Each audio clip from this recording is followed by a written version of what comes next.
បាទជំរាបសួរពុកម៉ែបងប្អូនទាំងអស់គ្នាស្វាគមន៍មកកាន់ថ្ងៃថ្មីបាទថ្ងៃទី17ខែ6ឆ្នាំ2026 admin យើងថ្ងៃនេះមករៀបចំតម្រុយទុកចែកជូនពុកម៉ែបងប្អូនបាទយកទៅផ្សងសំណាងបាទសម្រាប់ពុកម៉ែបងប្អូនដែលពេញនិយមតាមដានតម្រុយឆ្នោតយូរប្រចាំថ្ងៃបាទតើអញ្ចឹងកុំឲ្យខាតពេលពុកម៉ែបងប្អូនយូរយើងចូលទៅកាន់តម្រុយឆ្នោតរបស់យើងតែម្ដងបាទអញ្ចឹងសម្រាប់ពុកម៉ែបងប្អូនដែលកំពុងទស្សនាក្តីឬក៏មកក្រោយបាទសូមជួយ like ជួយ comment ហើយដាក់សញ្ញាកណ្ដឹងឲ្យបងប្អូនម្នាក់មួយផងបាទតោះអញ្ចឹងយើងចូលទៅកាន់ខ្ទង់អុសរបស់យើងបាទខ្ទង់អុសរបស់យើង admin ថ្ងៃនេះមានឲ្យអុសកៅបាទអុសកៅនឹងខ្ទង់10អញ្ចឹងអុសខ្ទង់របស់យើងថ្ងៃហ្នឹងយើងមានអុសកៅហើយនឹងអុសខ្ទង់10បាទ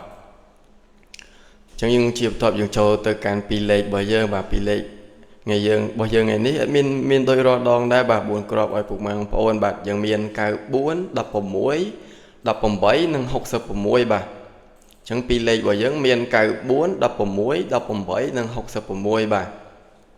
សម្រាប់តម្រុយរបស់ admin យើងបាទគឺតម្រូវសម្រាប់ម៉ោង4កន្លះ6កន្លះបាទតែពុកម៉ែបងប្អូនក៏អាចយកទៅផ្សងសំណាងម៉ោងណាផ្សេងតែពុកម៉ែបងប្អូនស្រឡាញ់បានបាទចុះអញ្ចឹងចូលដល់3លេខរបស់យើងបាទអញ្ចឹង3លេខគុណរបស់យើង admin មាន133និង866គុណបាទអញ្ចឹង3លេខរបស់យើងមាន133គុណនិង866គុណបាទ